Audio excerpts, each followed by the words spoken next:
Shalom, bertemu lagi dengan saya di dalam renungan pada pagi hari ini. Kita akan berdoa dulu ya sebelum kita mulai renungan.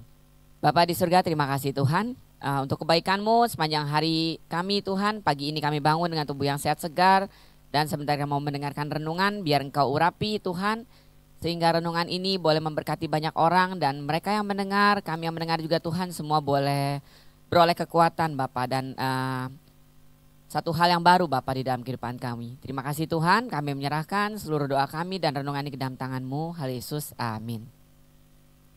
Shalom semua rekan-rekan sekerja Allah. Hari ini saya membawa renungan yang saya beri judul Belajar Mengikuti Teladan Bapa. Kalau kita dengar khotbah Bapak Gembala minggu lalu, dia mengisahkan tentang anak yang hilang.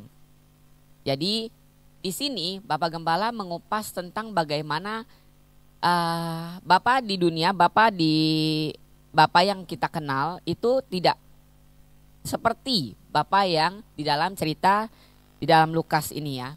Nah, saudara, kadang-kadang tuh bapak-bapak itu suka meremehkan atau menganggap tidak penting urusan mengasuh anak.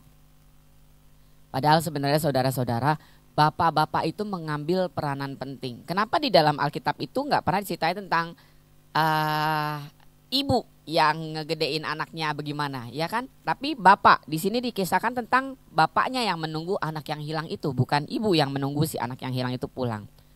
Mengapa begitu?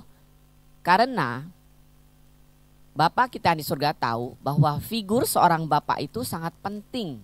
Itu menunjukkan sebuah penerimaan yang full karena bapak itu punya wibawa, dia itu sebagai otoritas di dalam rumah. Jadi ketika si anak itu pulang dan bapaknya menerima, berarti secara otoritas itu bapaknya itu menerima sepenuhnya sang anak itu untuk pulang. Ada otoritas di situ. Nah, inilah sebuah peran penting bapak-bapak kita di dunia yang kadang-kadang kita lupakan. Bahwa ketika kita punya anak, bapak-bapak kan pulang kerja lah, pulang ngapain lah. Mereka tuh ngerasa aduh saya udah capek, udah gak ada waktu, udah kayaknya gak semangat gitu buat main sama anak-anak. Gak punya lagi waktu untuk main sama anak-anak.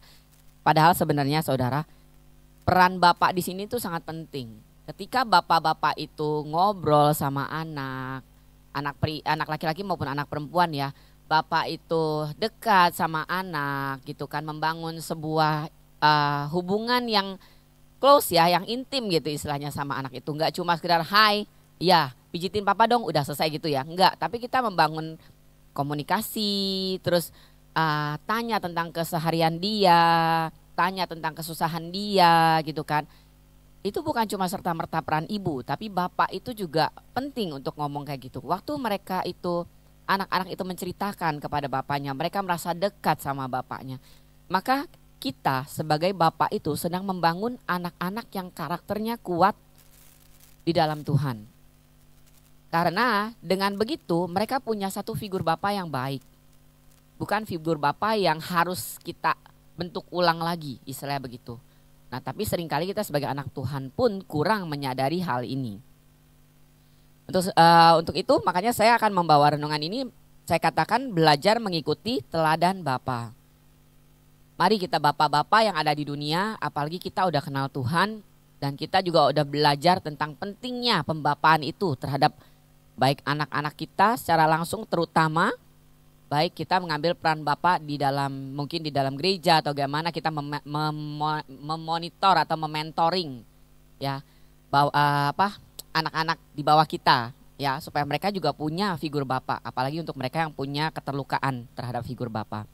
Nah, bapak-bapak tolong punya waktu untuk anak-anak. Belajar untuk punya waktu. Selelah apapun kalian pulang, sempatkanlah waktu untuk bersantai, bercanda, ya kan? Tahu apa yang anak itu butuhkan. Coba bapak-bapak, kalian tahu nggak anak kalian itu hobinya apa? Sukanya apa? Paling doyan makan apa?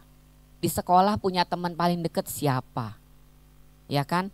Kalau yang udah remaja, siapa yang dia sukain di sekolah? Ya kan? Apa kesulitan dia di sekolah? Pernah nggak dia dibully?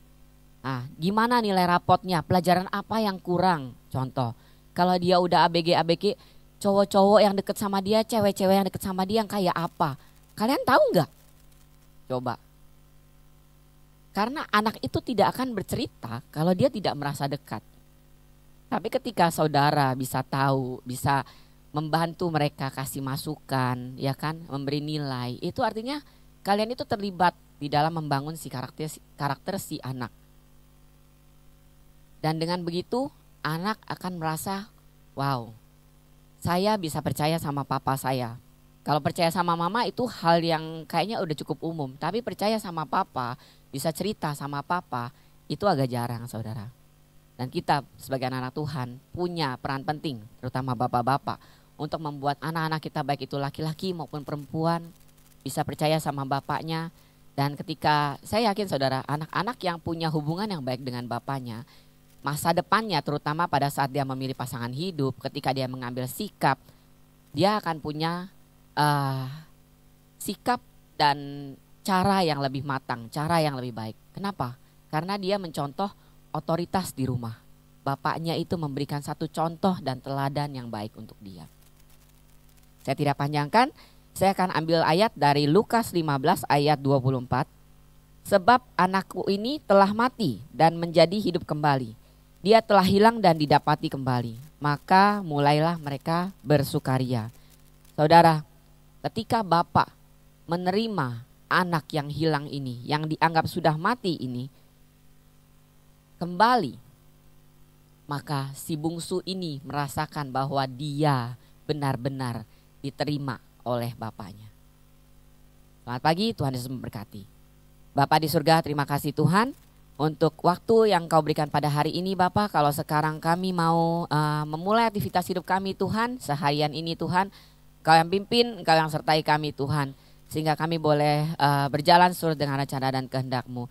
Dan terutama untuk kami Bapak-Bapak Tuhan, ajar kami untuk bisa mulai Tuhan, untuk mereka yang belum memulainya Tuhan, supaya kami belajar untuk boleh menjadi figur yang baik untuk anak-anak kami. Menjadi teladan, menjadi sosok Bapa yang mau tahu, mau terlibat dalam kehidupan anak-anak kami Tuhan. Sehingga mereka menjadi anak-anak yang memiliki teladan Bapa di dalam hidupnya. Terima kasih Tuhan, segala kami bagi nama-Mu, Hal Yesus, amin. Shalom.